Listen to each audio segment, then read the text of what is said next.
Anil sir, is the recording started? Yes, it has started. Yes, first. Om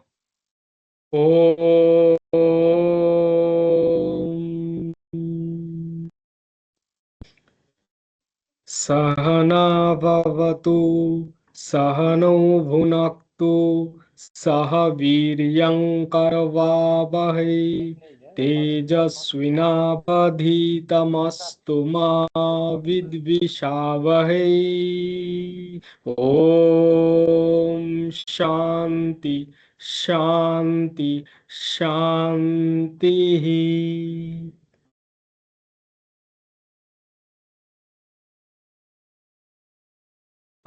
Pranam to all. So today is the 5th day of our IKS-TKDL workshop on traditional knowledge, intellectual property, and people's rights. Before we start today's session, we just request all of you, please keep silence and follow. We should not say follow terms and conditions. We just request you, please don't remove speakers because our system can recognize who is doing that. So we request, today is the last day of our 5-day lectures, and I know today is Friday. Because of that, there is less number of presents. So just to do a quick recap of our sessions, the first day was on IKS. That was the philosophy of IKS. The second day was about traditional knowledge, the corpus body Madam took. And on the third day, yesterday, day before yesterday, Anil sir talked about IPR and how it can be used through different approach, two approaches, positive and defensive.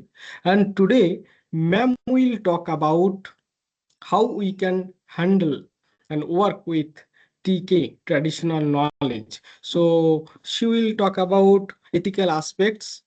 As we know, Dr. Vijayalakshmi Asthana ma'am always takes these two sessions due to her health issue. Last two workshop is these two sessions have been delivered by Viswajanani ma'am. So I hope next time she will come again. And this time I see Viswajanani ma'am has incorporated his concluding session. That's the what is the future scope of TK? What is the TK inspired innovations? She will complete today only. So I hope on Monday we will not disturb you. We will come and start the assessment. That's the 50-minute assessment. You will have 40 questions on Monday. You have to complete. So today, as we follow, there are 3 parts. 50-minute lecture, then it will be followed by 10-minute assessment session. Then we will go to Q&A session. Sorry, ma'am. So please start your session. We request all of you, please help us to complete this session. Okay. Chalo. Namaste to everybody. Thank you so much, Piyush. Thank you, Anil, for the coordination of this workshop. So we are on the last day of lectures of this 11th workshop that the CSIR-TKDL and the IKS division are jointly working. Can somebody confirm that you are seeing my slides? Yes. Yes, Okay. ma'am. It's visible. It's All visible. right. Yes, Yes, ma'am. Sure. Thank you. And I guess my voice is also clear. Yes. Yes, ma'am. Yes, All right. Sure. Thank you once again. So, as Piyush just recapped, this workshop has been systematically, planned so that you get to know what is the Indian knowledge systems, how vast and diverse our knowledge systems are. Although I could only give you a glimpse of it. We're talking of thousands of years old heritage. So it's not going to be easy to complete everything in one day or even say 5 days. Then we talked about, more importantly, the intellectual property rights, because today everybody would like to be credited with whatever they are generating, okay, in terms of knowledge. So we told you what can be patented, what cannot be done, copyrights, we talked about designs, we talked about trademarks, and so on and so forth. And yesterday I talked to you about the intellectual property rights, especially the defensive protection, in the context of traditional knowledge. And I spoke about the TKDL and various other databases and registers that provide for the defensive protection of traditional knowledge. And I also touched upon what is called the positive protection of traditional knowledge, very briefly though. And I said that when we are talking of positive protection of traditional knowledge, it is largely in the interest of protecting not only the rights of the people, but also promoting that traditional knowledge so that the people concerned, the individual or the communities or the families, would be able to enhance the livelihoods in the process. So this is largely about, what we are talking about, protection of traditional knowledge. So I also mentioned that, some countries like, Peru, Ghana, they have sui generis legal systems, but in India, we do not have any law focused on traditional knowledge. But I also mentioned the indirect frameworks like the geographical indications, the Biological Diversity Act. I also talked about the Forest Rights Act. I talked about copyrights and so on and so forth that help in protection of the traditional knowledge, and also providing a means of livelihood to the people concerned. So here in today's lecture, we are largely going to focus on the oral traditional knowledge, which is again a large proportion of our inheritance. So when we talk of oral traditional knowledge, although it has been communicated within generations, it is largely within a subsect of people. So it could be within families, within communities, or sometimes the guru may identify a Shishya to whom that knowledge can be transmitted. So it is kind of, there is a restricted flow to this knowledge, and much of this knowledge is yet undisclosed to the public. So when we use the word codified, oral traditional knowledge, and then say disclosed in public domain and undisclosed, this is, we are talking about disclosure in public domains and to the public at large. So when we talk of the disclosed, undisclosed traditional knowledge, it could be secret knowledge, it could be the sacred knowledge, it could be the non-codified traditional knowledge, and all it means is it's not accessible to everybody freely. And as I have been mentioning repeatedly, this particular knowledge could also include folk knowledge, or even very, what do you say, a very literate family could have that knowledge, but it is within individuals, families, and communities. And particularly in the context of, oral knowledge, which is not communicated, and manuscripts in private repositories, like within families, or, maybe a certain sect of people would have manuscripts in their control. So these are all traditional knowledge, which is undisclosed traditional knowledge. So here the complexity therefore rises, because when we talk of this undisclosed or oral traditional knowledge, the key emphasis here that we would like all of you to understand is the ethics associated in handling and working with this knowledge.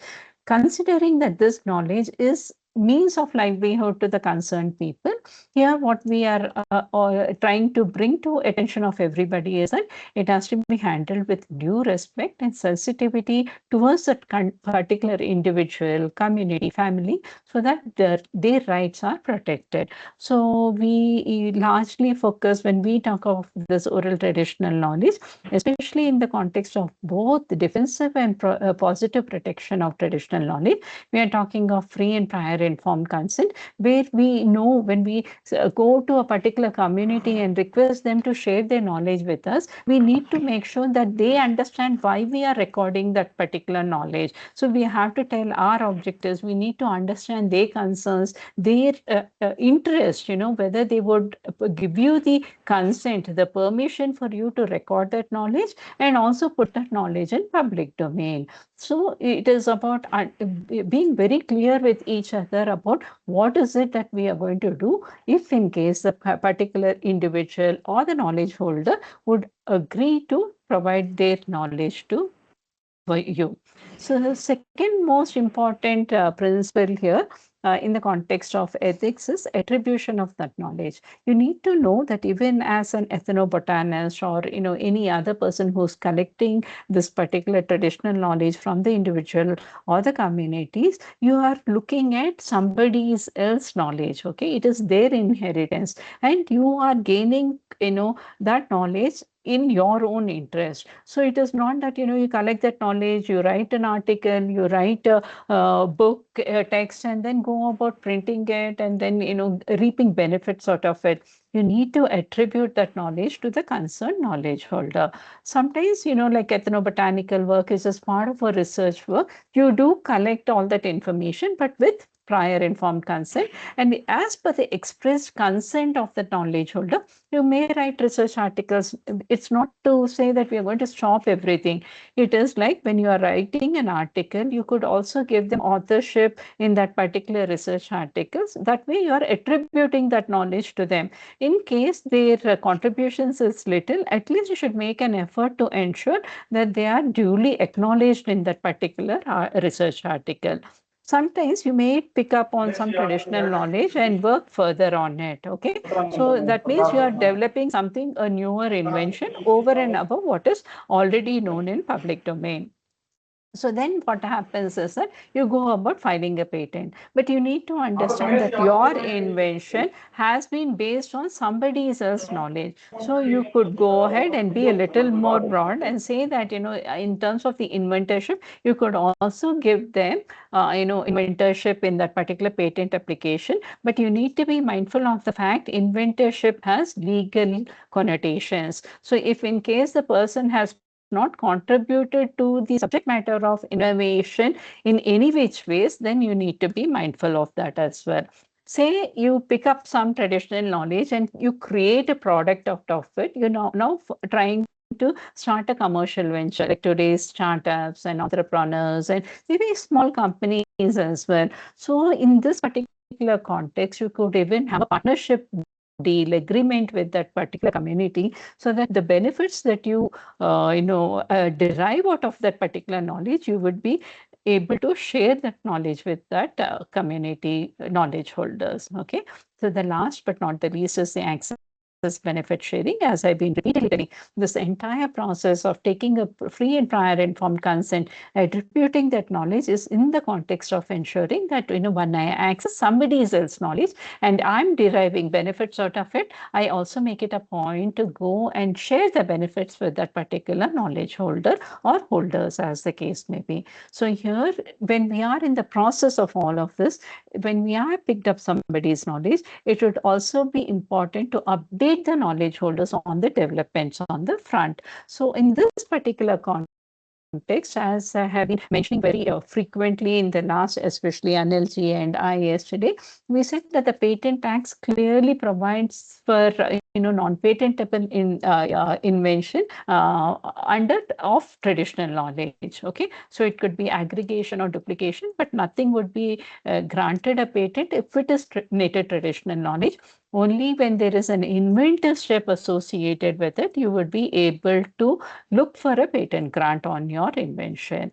And most importantly, this disclosure requirement is very strong. So you have to necessarily disclose the source of information, both the source and the geographical origin of the biological material, and as well as the traditional knowledge associated with that particular invention. And if in case you make an incorrect or wrongful disclosure, your patent is subject to pre-grant opposition, post-grant opposition, or even revocation as per the relevant sections under the Patents Act. So if this is the national provisions that are there to protect traditional knowledge from being misappropriated, under the international provisions, there are several others as well. So the foremost is the Conservation on Biological Diversity, that is CBD. And here it is again, trying to say that there should be norms for access and benefit sharing of genetic resources and the taking associated with the genetic resources. So here again, yet again, the disclosure becomes very, very important. So under the CBD, again, there is an international protocol called the Nagoya Protocol, which again India is a signatory to. And this particular Nagoya Protocol emphasizes on prior informed consent or approval and involvement of the relevant knowledge holders, especially in the case of access to genetic resources and the TK associated with it. And following that, we have this Biological Diversity Act in the country, which has been first enacted in the year 2002 and amended in the year 2023. As I had mentioned, they have what is called the People's Biodiversity Register, which is prepared in consultation with the local people. And here, this particular work is being carried by the biodiversity management committees that work at the village or panchayat level. And here, the whole emphasis of all of this is to ensure that there is benefit sharing on access of the genetic resources or the biological resources and the knowledge associated with it. So these are what we've been repeatedly telling, that when we are looking at prior and in all of this, the ABS provisions ensures that there is a prior agreement signed between you and the knowledge holder, if in case you're taking that knowledge. And here under the the Biological Diversity Act, you also need to ensure that when you are transferring results of your research related to biological resource, you need to have the approval of the National Biodiversity Authority. Similarly, if you are filing an IPR either in India or outside, yet again, you need to have the approval of the National Biodiversity Authority. So in all of this, the access and benefit sharing is the most important aspect of all of this.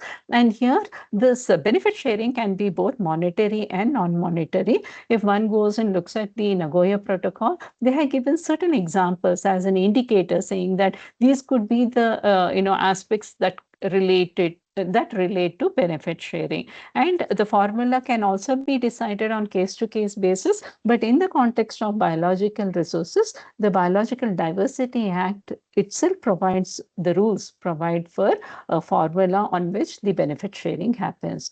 Yesterday, I also mentioned that there is yet again another international instrument, a treaty that is being, that had been put forth by the World Intellectual Property Organization, and that is the Treaty of 2024, May 2024, that emphasizes on the disclosure requirement. And also in the context of, source of information, they say that, we could have information systems like databases, registers, or so on and so forth. And when it is, oral traditional knowledge, you need to do that in consultation with the concerned community knowledge holders. And here, this system can be used for preventing patents from being granted on traditional knowledge. So in this context of all of this, the National Intellectual Property Rights Policy of 2016 of our country also talks about the traditional knowledge that you should expand beyond the Indian systems of medicine.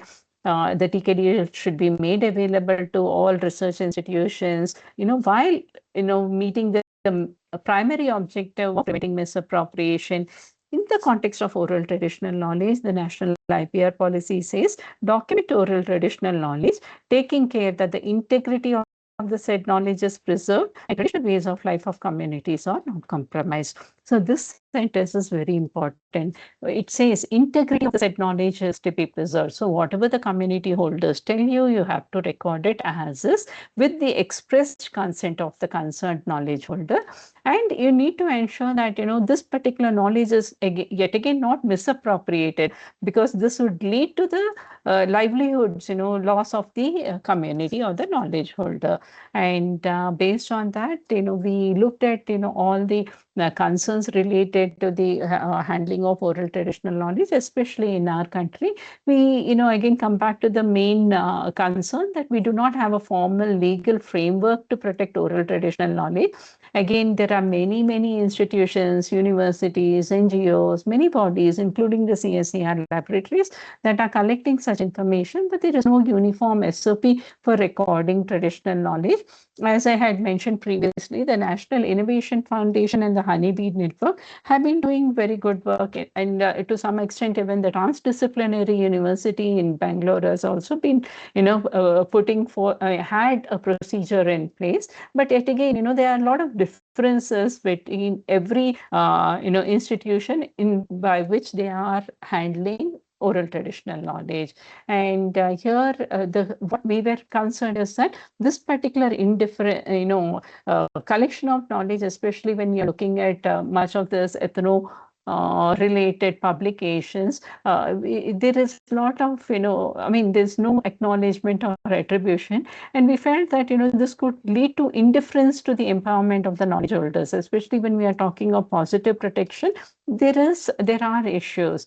And we also felt that there is low awareness of this particular, aspect when people are working on, recording traditional knowledge of other communities. So we felt that, such kind of workshops would help, because we would be able to create awareness of PIC and also the access benefit sharing. And this could lessen the exploitation of misappropriation cases.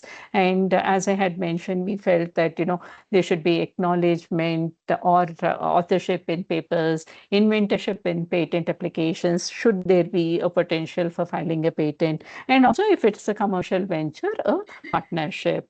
And what happens if in case we don't handle it? Say, for example, I do a lot of survey, I collect a lot of tribal knowledge, I write a research article and publish it. If you look at any, do a research survey, you would be able to understand that there are a lot of ethnobotanical work, ethnopharmacological work that have already been published. And if you look at it, they say that these are the communities, these are the tribal groups, they look at this plant, this part of the plant is used for this particular indication. Sometimes they also talk about how that formulation is prepared very briefly. It's all in a table. Okay. And in the context of intellectual property rights, what has it become? It has become prior art information. And here the concern of this kind of, a very poor prior art information, what does it do?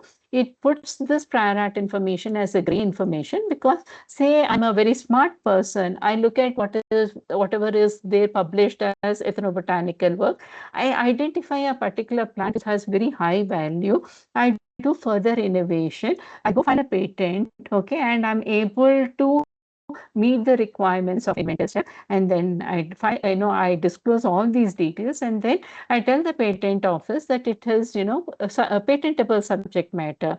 Then what the patent office does have to grant the patent to me if in case my invention meets all the criteria of novelty, inventorship, and application. So thereby what has happened is that this gray subject matter, the prior art information, has led to the benefit of one individual, while it has caused loss of livelihood of the concerned knowledge holders. Perhaps these tribal groups would not even know that somebody has made a commercial product out of their knowledge, and there is no benefit sharing with the particular knowledge holder. So this is ground for misappropriation and piracy.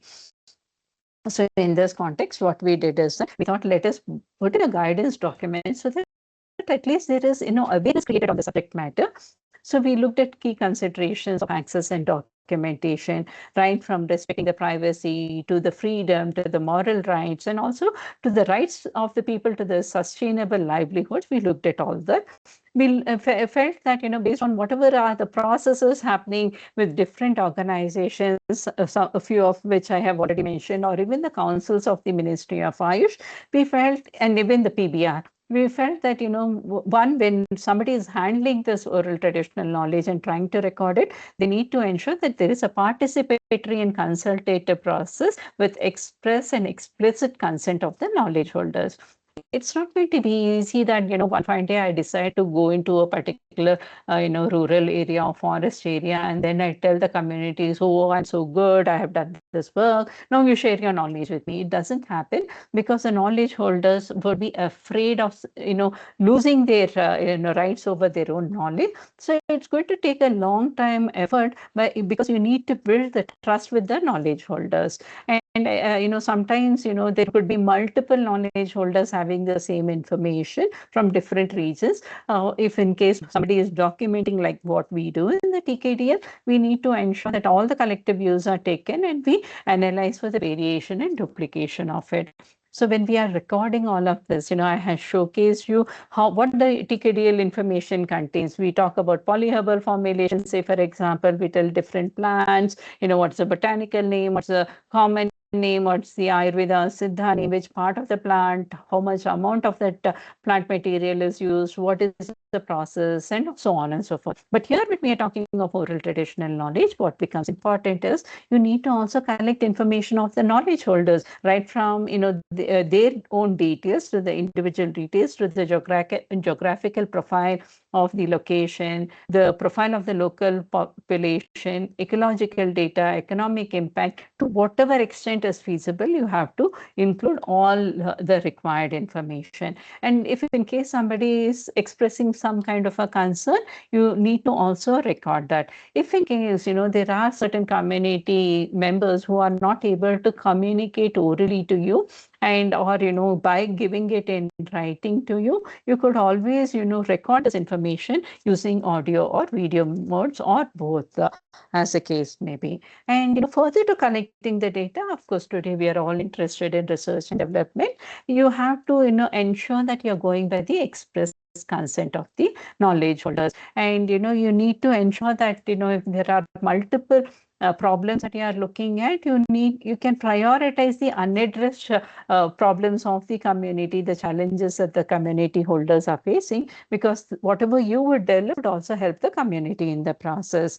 Very often, there is always a school of thought that, anything coming from the rural population, tribal population, or even the, traditional knowledge holders are, burdened with a lot of blind beliefs and superstitions and all that. If you are doing an R&D and there is a conflict of, result that the claims that they are making and your results are different, you need to handle it with greater sensitivity. If in case they are contradictory results, make sure that you discuss the results with them, and depending on the need to publish it, you then inform and then write the article. It should not be in such a way that you hurt the feelings, the sentiments of the knowledge holders. So you should always have that mutual faith and trust, and also the cooperation and partnership going a long way. It is not that one piece of information is good enough for you and the knowledge holder. This will be a long-lasting relation that you would be developing with the concerned communities. And very importantly, if you are taking material from them, it has to be through proper material transfer agreements as well. Like, we had this Biological Diversity Act and so on and so forth. You have to align all your R&D and any other activities, even commercial activities, as per the extant laws and procedures. And as I have been mentioning repeatedly, this is all in the interest of sharing the benefits of the access to the particular traditional knowledge or the genetic resources. Even in the context of disseminating the information, it has to go through a mandatory PIC, and we should refrain from, if in case a knowledge holder says this is confidential information, it's sacred information to us, refrain from publishing such information, because you should not have the motive of only monetization of somebody else's knowledge. You need to keep in mind that this knowledge is sensitive to somebody, sacred to somebody. And again, repeating, you could include them as co-authors. You should go through a consultative process, and above all, respect the moral rights of those knowledge holders. When it comes to awareness and education, we are looking at a lot of such kind of teaching modules and capacity building workshops, not just from the CSIR-TKDL and IKS division. You at academic institutions, one can build such workshops. In recent times, of course, Padma Awards are being granted to these grassroots innovators, the traditional knowledge holders.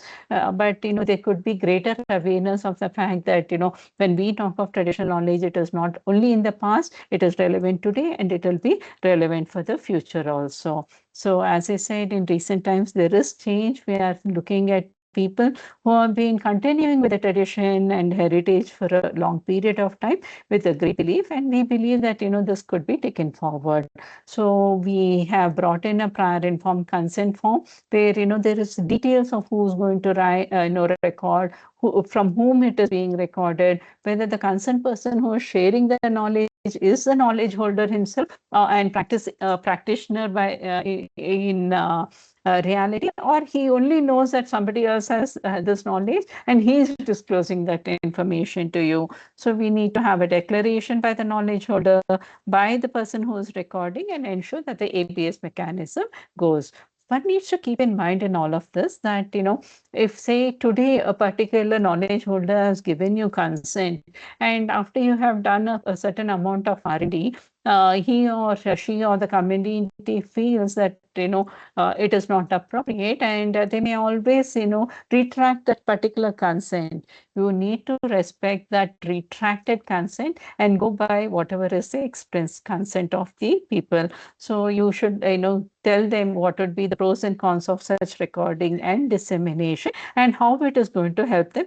Be factual about it. You do not have to make false or high claims and say that you share your knowledge and tomorrow you will become a billionaire. That is not going to be the case. You have to tell them what would be the reality. So when we talk of all of this, there are indeed challenges, because sometimes identifying the knowledge holder or the community leader itself could be different. There could be dispute among the knowledge holders and the practitioners and the communities. We need to have patience in recording such knowledge and go by the express consent. And in case there are means by which you can include the biodiversity management committees for resolution, you may do so. And sometimes the different communities claim benefits. So when you are developing, recording such knowledge, a national database like the TKDL would help, because you would know how many different communities have the same information, like given the PBRs. Gaining signature due to mistrust again could be a problem. And sometimes what happens is, once a commercial breakthrough has happened and one starts to deriving benefits, at a later time you would find many more people coming and say, I have also been part of that knowledge community, so give us also the benefits. Okay, so these are all certain of the challenges. So based on this, whatever we've been telling, the National Innovation Foundation, even the World Intellectual Property Organization, they've all been talking about this. We need to have good responsible documentation and TK utilization practices that focus on empathy, equality, and partnership. And I would not want to repeat the whole thing again, but based on whatever is happening in the country today, the National Biodiversity Authority has been able to ensure that access to the biological resources and TK associated with it also reaps benefits, and the benefits reach the concerned people. So here is a case where an Indian researcher accessed the knowledge of the Siddhi community from Gujarat. It is part of the PhD work, and the results of the Indian authorities use the results of her research conducted upon the ethnomedicine for the benefit of the tribal people.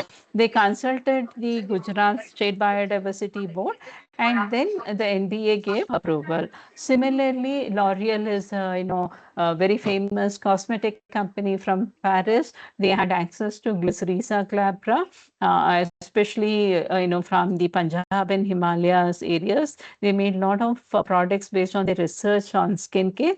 So this particular company paid an upfront fee for accessing the biological resources, and the benefits now reach the communities. So another example is the Hindustan Unilever Limited. They had access to many herbs, and here they did it from the traders in Bangalore for their FMCG products, and an upfront payment of 5 lakhs was made to the NBA. So when we talk of all of this access and benefit sharing, as I mentioned, there are challenges while recording also, and there are complexities associated with benefit sharing also. So sometimes the practice does not pertain to the utilization of biological resources. So it could be over and beyond biological materials. The knowledge is distinct, but there are no immediate takers of it. The knowledge is distinct, but there are only limited users, and especially limited monetary value. The knowledge could be distinct, but it is not associated with, or it is associated with depleting natural resources. So what do we do?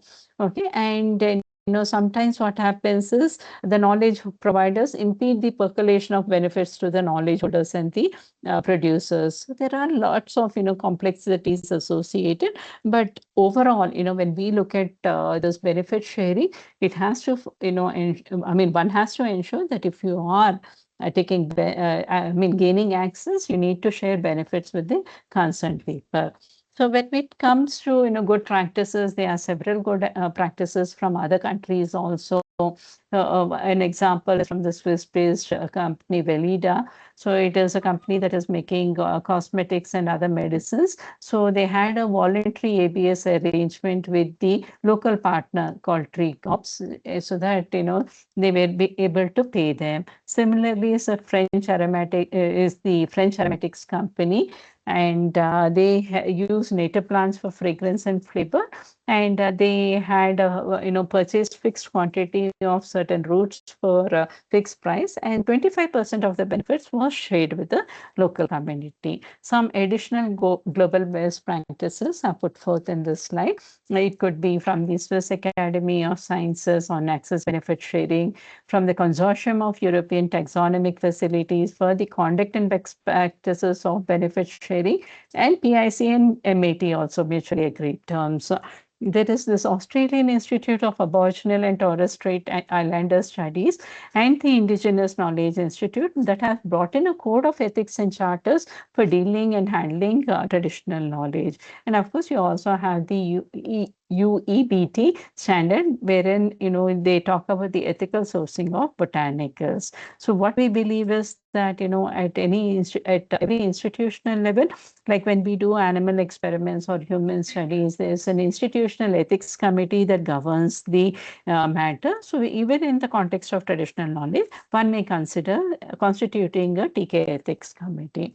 So to achieve all of this, we felt that it is important to bring in a guidance document. That is what we have done. We have not yet made it public. So shortly we will do that. So this is largely on the first aspect of my talk today. So over the last 4 days, you've been listening to a lot on traditional knowledge and all that. But often the question comes that, is traditional knowledge even relevant today beyond food, beyond, the local habits? Sometimes could be our religious activities or spiritual activities. And when we look at, TK inspired innovations, it is important that to understand that there is a lot of importance to the sustainable, the role of traditions and culture to achieving the sustainable development goals. So in this part of my presentation, I would largely focus on both national and international examples. So when we talk of the sustainable development goals, there are 17 of them. I just picked up 4. The goal 1 is ending poverty in all forms. An example is from Indonesia. Indonesia is known for batik textile. So what they have done is they have focused on developing the city of Batik Pekalongan. And here, this particular sector contributes to the employment of women, particularly 60% of the women employees, women are engaged in this particular sector. So by focusing on it, they felt that, we would be able to, Indonesia would be able to end poverty in some form. Okay. Another, an example under the SDG 2, which is on ending hunger and achieving food security and improve nutrition and promote sustainable agriculture, is an example from Turkey. They have this sweet shop festival where the local farmers and producers come share their agricultural practices and also seeds, so as to preserve the traditional varieties and also contribute to sustainable food production and consumption. In our country also, we do have this seed swap festival, especially Jharkhand, Chhattisgarh and others. So this is something that would contribute to the sustainable development goal. Goal 3, which is on healthy lives and promoting well-being. The example that I would like to give you is from the National Ayush Mission, wherein Ayush services are part of the primary health centers, community health centers and district hospitals also. In the context of sustainable development Goal 4, which is on inclusive and equitable quality education and promoting lifelong learning opportunities. Of course, today, even through the national education policy, we are talking of preserving languages, as I had mentioned previously on the second day. But the example that I would like to give here is, a project called Traditional Culture City from South Korea, wherein not only children, even adults are given a lifelong learning experience and through a well-defined program. And here it is about traditional buildings, intangible heritage, and other cultural asserts. In the context of people who have joined us from the humanities, social sciences, and other streams, I'd like to tell you that, when we talk of Ramayana, the first and foremost is, the Ramayana from Valmiki. And this is, has about 24,000 shlokas using a complex meter called the Anustup. And the shlokas are in turn, grouped under chapters, sargas, or, the kandas. And if you look today, right from there, there are now so many different versions, even very famous versions of, Ramayana, Ramachandra Charitra Purana, Sri Ranganatha Ramayana, so many, and these are all not just famous, even, Ramayana has taken different forms also. So it's all about the creativity one has in mind, right from murals to, puppetry like, Tolubamalatam or Gombayata in Karnataka, to Yakshagana, which I had mentioned as a folk art form, to Ram Leela, which is again, Ram Leela is a UNESCO intangible cultural heritage of humanity. We have Ramayana being presented in the theaters, and of course TV shows, dance dramas, and even movies and films and so on and so forth. So while we are progressing in all of these different creative forms, from an intellectual property rights perspective, one can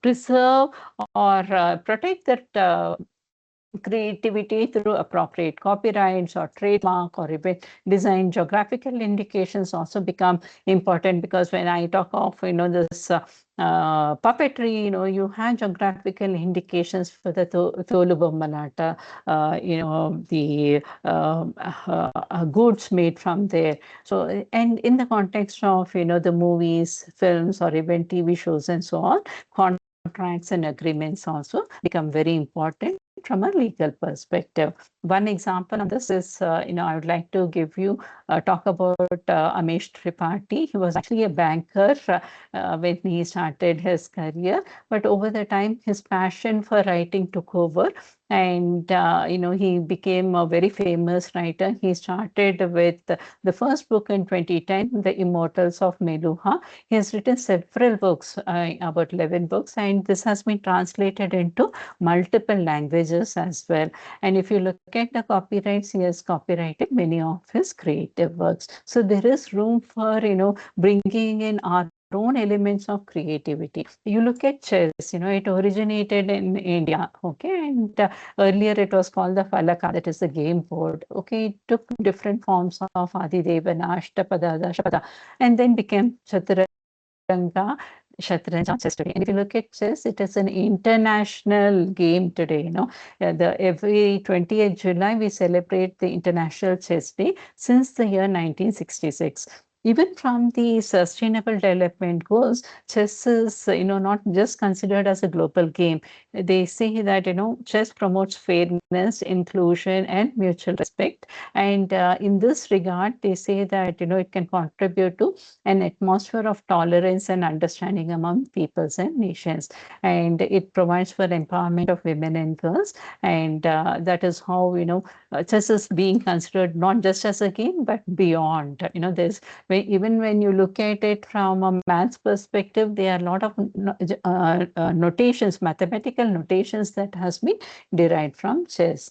You talk of food and nutrition. You go through reports of our prehistoric civilization.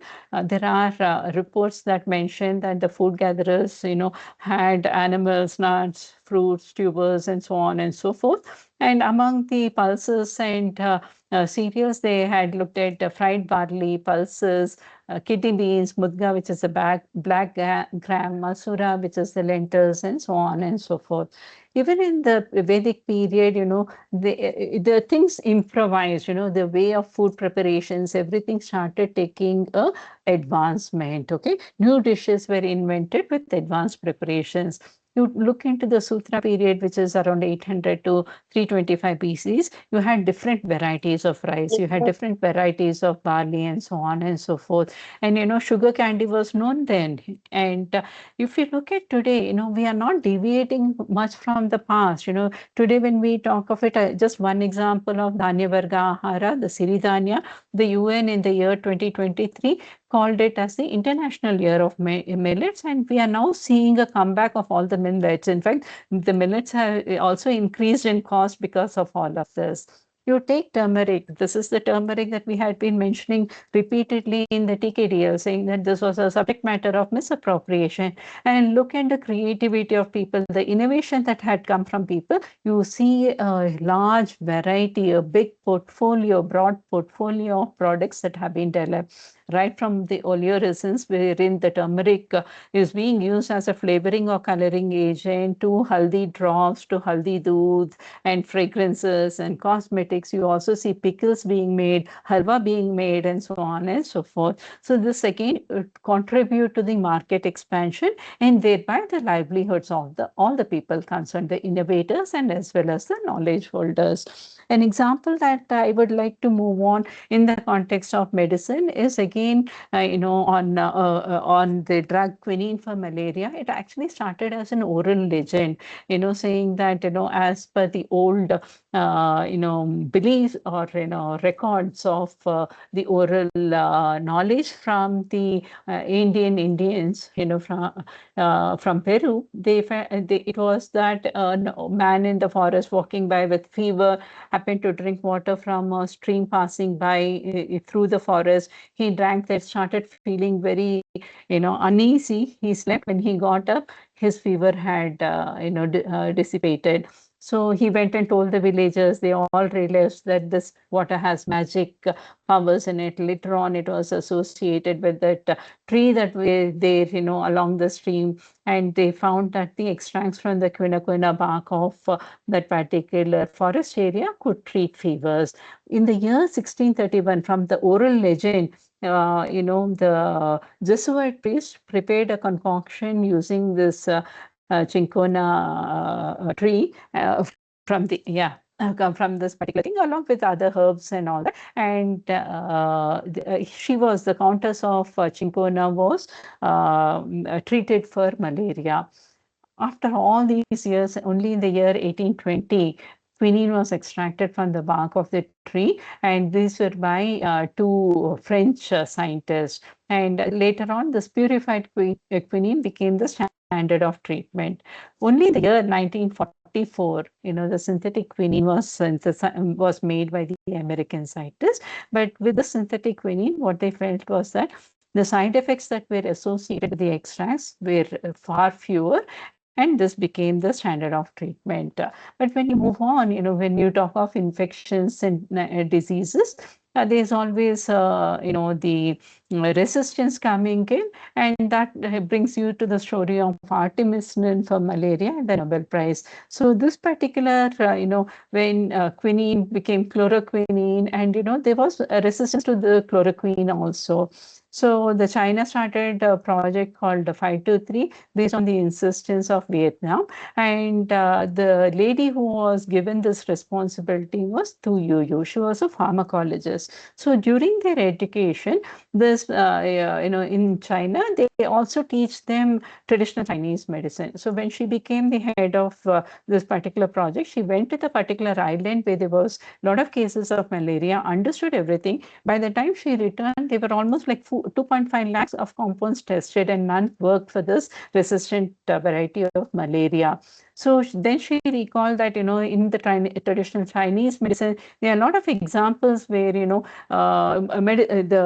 herbs have been used for treating fevers. So she picked up the case of Artemisia annua, and she felt that, this could be, this was known for treating intermittent fevers, which is again a symptom of malaria. So when she did this extraction and then tested it, it didn't work. Again, she went back to the text, and there the text clearly says that this particular isolation has to happen, extraction has to happen at lower temperature. Then she did this extraction, and then she tested it on mice, monkeys, and upon themselves also, she and a couple of colleagues. Once they realized that this works, then they announced that this particular herb, the artemisinin, is good for treating resistant malaria. They published the work in the year 79, but only in the year 81, WHO took cognizance of it. And in the year 2006, almost after about several years, the WHO recommended this as the first line of treatment, and she won the Nobel Prize in the year 2015, saying that this is a gift from the traditional Chinese medicine to the world. So it could take many, many years, for something, an inspiration from traditional knowledge to reach the masses. But unless we put in efforts, it's not going to happen. A case that I would like to present now to you is from Australia. They have what is called as kakadu plum or gubinje, and this is known to the indigenous people of Australia, especially the Mira people. And this particular a plant has the highest concentration of vitamin C. If you look at many of the cosmetics today, they use a lot of vitamin C. And coming from a herbal product, especially, this plum has 50 times more vitamin C than oranges. There was a company called Mary Kay, an American cosmetic company, that got sourced in a lot of this kakadu plum from Australia and made products. And it so happened a researcher in Australia, he saw a patent filed on this particular kakadu plum and the cosmetic, and this was by the particular company Mary Kay. He wrote to the patent office and filed an opposition, saying that it lacks novelty and obviousness. So the IP Australia took cognizance of it. It rejected the application. But unfortunately, in all of this, there was no benefit sharing that happened with the community, because the company kept saying we did not source it from the knowledge holders, we took it from a commercial entity, so we are not bound to pay for to the knowledge holders. So based on this experience, what the knowledge holders did is that they formed a alliance. It's called the Northern Australia Aboriginal Kakadu Plum Alliance, and it was launched in the year 2018. So what happens is, if anybody is to source kakadu plum from Australia, they have to go through this particular alliance, and thereby the access and benefit sharing happens. And not only that, this particular association also contributed to the development and diversification of products, as you can see on this particular slide, right from powders to the plum oil to cosmetics and so on and so forth. There were different products that have been developed, and for all of this, the benefit sharing happens with the concerned knowledge holders. Moving on, again, from a cultural expression point of view, and especially today, as I keep saying, without AI, I think no presentation gets complete. So this is an ancient carpet weaving from Kashmir region. It is called, they use symbolic also talem. So going by the traditional method, it takes over 6 months for a carpet to get completed. They do it in pieces and then put the pieces together. And because it's all manual, it's very time consuming, and it's hard to detect any kind of deficiencies or errors in the weaving. So what they did is that they took the help of a computer software company, and they developed a software that would help you design and create based on the Talim codes only.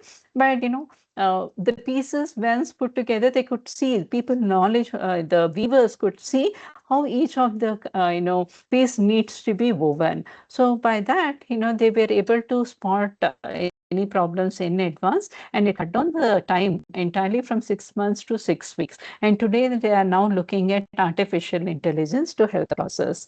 From the context of civil and environmental engineering, I guess most of the participants would be aware of Mohenjo-daro and the Harappas, and say how well, these particular ancestral sites have been, especially in the context of urban planning. They had well laid out drainage systems, wells, public baths, and so on and so forth.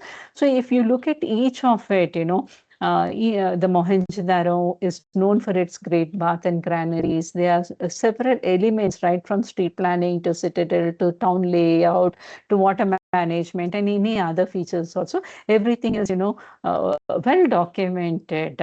Take Harappa for its town planning, Dholavira for a planned city in a desert area, Lothal, which was very famous for as a maritime port. So looking at all of this, what we looked at is, whether it would be able to, whether it is useful for today's sustainability and resilience.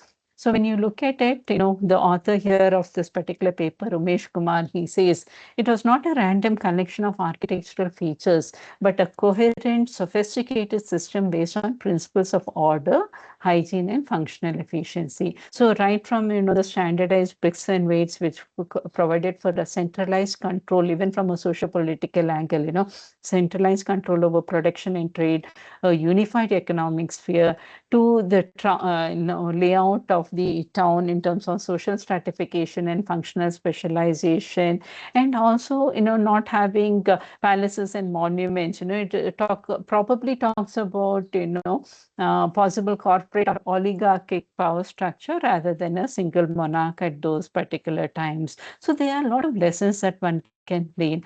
I will not read this particular details again because I already presented to you about this wuku or wood steel, which is known to have which is known as the high grade, ultra high carbon steel. And what I did is that I gave an AI prompt. I wanted to understand whether this uku, that is traditional knowledge, can be a foundation for modern materials and science, and what can new materials be inspired by this wood steel. So it said that, wood steel, unique combination of high carbon content, superplasticity, and patterned microstructure. And if we are, how can we create modern materials? It is important to unravel the relationship between processing, structure, properties, and performance. So when you look at the material, it is a high carbon steel, and that is true. It is this is what provides for the inspiration. But how can it be used today? So you can look at, blades. You can also look at industrial tools to be created out of it. When you look at the laminated steel, it has a wavy structure on it. It says the application could be in the form of new cutlery, artistic metalwork also, which would be of high value. From a computationally designed alloy, it says it can inspire aerospace, defense, and specialty tools.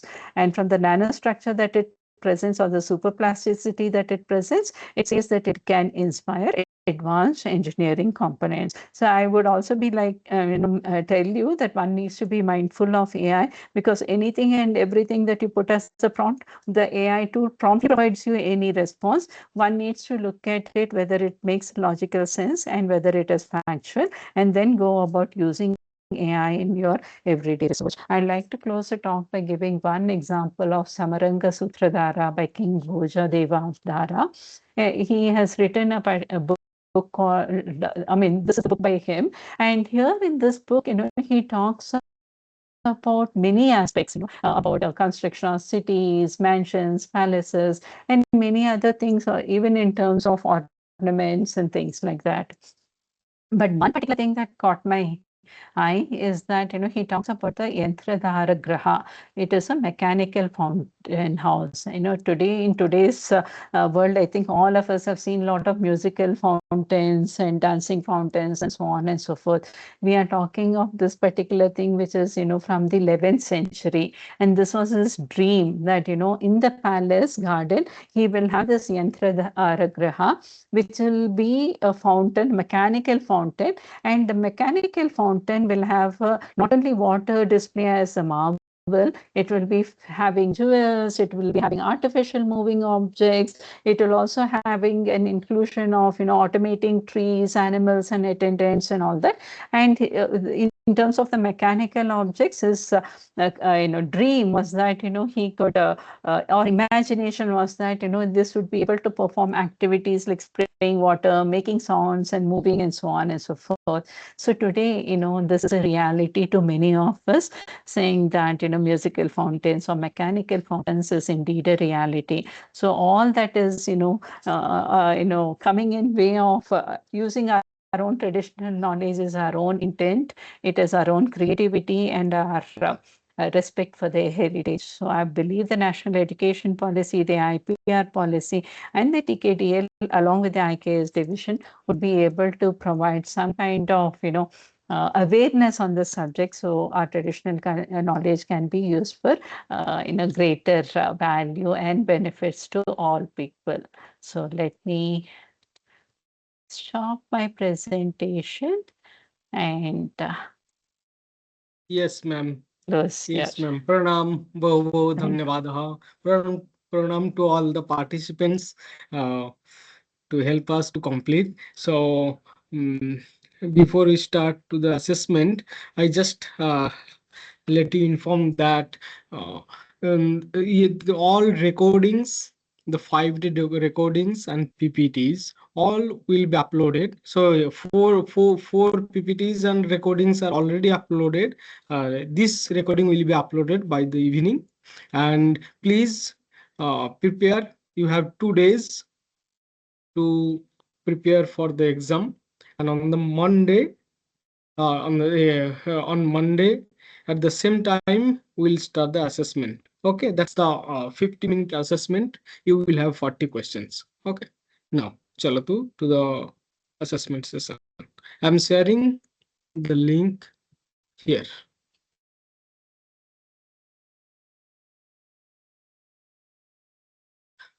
Anil sir, could you please type, because chat is not active here. Could I share the these things? Before that, is the chat accessible to you? Could you please check? It is. Yes, Yes, please put. Could also share the QR code like the previous Yes, I'll days. do that. Thank I'll do that if I have the access to share. Okay, 1 second.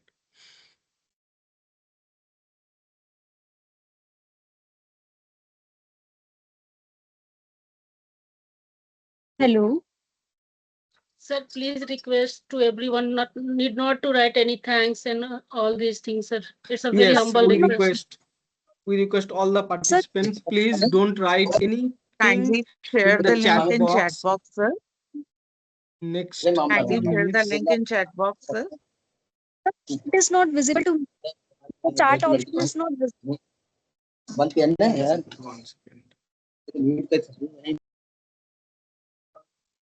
Sir, chat option is not visible to me. Please access the Google folder. Okay. Link in screen, sir, because chat box is being blocked, sir. Yes, sir. So in the mail, you will find the Google folder. Please access assessment link from that Google folder also. Okay. The chat box is not visible. 1 second.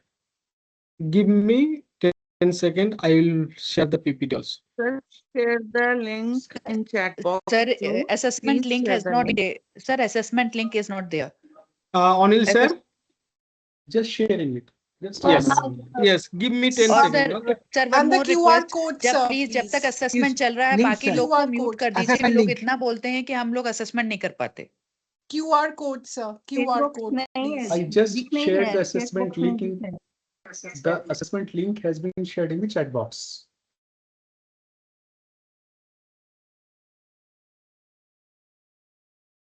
Yes. I Sir, hope please. the PPT slide is also visible. I hope.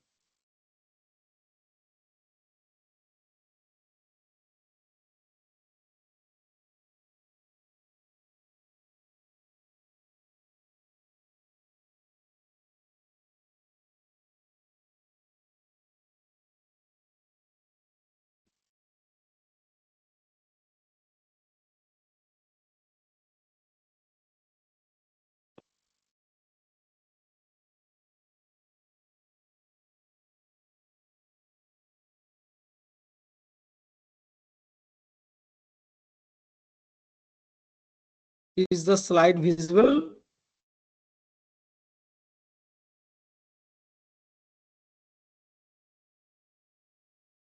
Sir एक बार please share कर दीजिए link Yes, अभी sir, it's अभी visible दिखाई now. दिया Yes. Chat Thank अभी you. अभी दिखाई दिया Anil sir will share. in the chat box multiple times.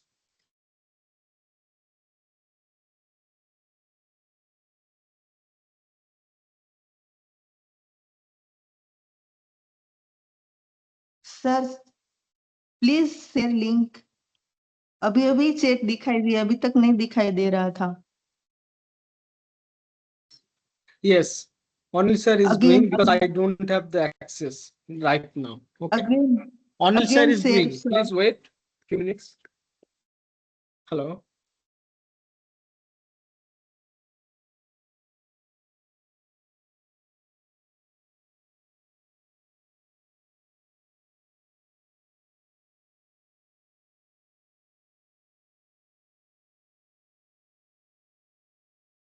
Good evening, sir. If I completed, shall I leave the group, sir? Ma'am, please 1 second. Anil sir is sharing. Okay. Okay, sir. Or you can just read this share the tiny URL. yes, yes. You can type that also. You have that facility. You can just see the PPT and type in your browser. Okay, that's all. Please access the assessment. The link is in the chat box now. Thank you, sir. Thank you. Hello, sir. I have a query regarding the Monday session. Could you please wait another 5 minutes, 5 to 7, Okay. then we'll start. Huh? Okay. मेरा हो गया leave कर सकता हूँ क्या? If you don't have any query, you may leave. No problem.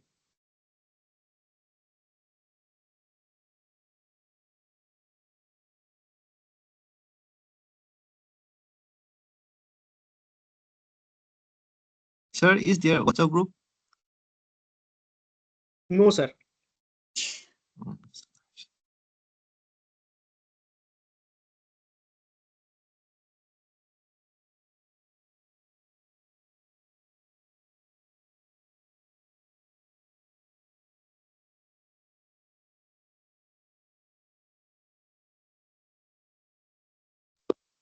Namaste, sir. धन्यवाद. Thank you. Dhanyawad.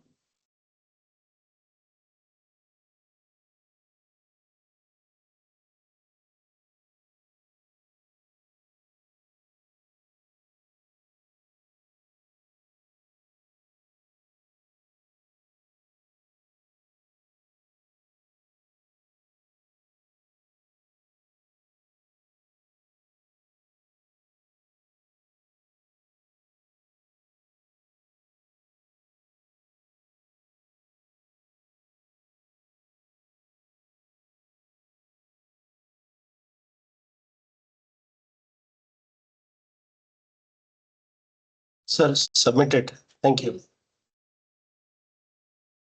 Thank you. Sir, good evening, sir. Yes. Sir, 24th at what time we are having assessment, sir? At the same time, you have to join by 3:30 only. Okay, okay, sir. Thank you. Sir, two different assessments were shared today. This one. Oh, okay, I filled up both. I did both. Okay.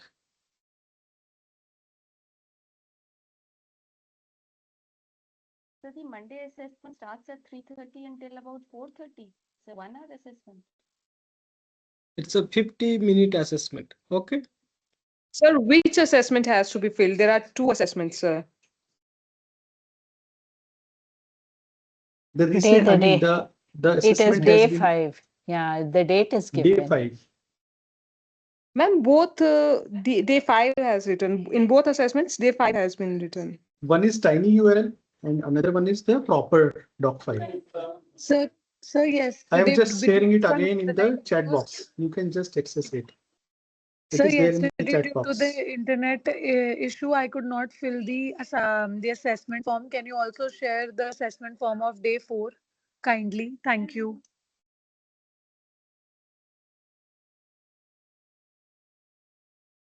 Actually, there are two different assignments. Even I am checking No. this.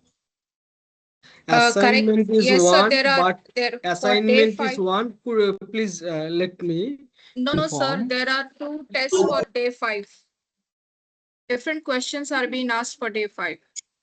Okay, Yeah. let me check. Yes, sir, I do agree. There are two different different sets of questions in both the Even I checked now after listening to other participants. In the different Google sets of Drive, questions. in the Google Drive, only one link was there. No? We have just shared Yes. the assessment I day have 5 filled both, sir. IKS-TKDL 11. This is to be filled. Hello. It is there in the Sir, chat those box. who have filled both will be considered, right? No? Yes, no problem. Please do that. Okay, sir. So Only one field, then whichever we are Sir, filling, if that we will have be done considered. one and we have left, my colleague is left without doing both, will that be acceptable? She's done one, she submitted and she's gone for there an is HR. only one, or whatever you have, you just filled, no problem. Okay. Okay, thank you, sir. Thank you. Sir, Sir, on if I 24th complete we have only joined one, at the same दो time. Assessment miss हो गए। क्या करना चाहिए? पहला दिन का एक मिस हो गया, कल का भी एक मिस हो गया, तो हम क्या करें? Rest of the assessment will be taken for evaluation. No problem. Chalo to. And please, the final assessment is important. Please come on Monday. That is important. You will send the link. Yes, you have to join, as you did today.